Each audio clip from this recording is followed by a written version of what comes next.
Yeah. Sa loob ng LRT nagsimula ang gulo. Di lahat ng tahimik natatakot. Pinoy to!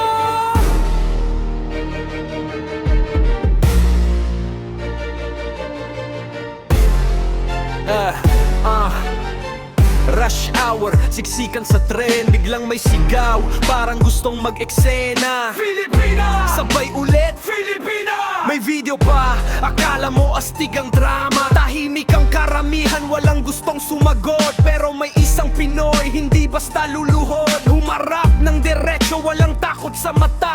Sabi niya, what's the problem, Filipina? Hindi para manggulo, kundi ipagtanggol ang dangal. Respeto ang hinahanap, hindi yabang o asal. Kahit saan mang bansa, tao'y pantay-pantay. Pag minamaliit ang Pinoy, handa ring lumaban. Hindi kami uurong, hindi kami yuyuko. Pilipinong may dangal, di basta matitinag dito. Respeto ang kailangan, hindi pagmamaliit. Kapag sobra na abuso, may hangganan ng bae.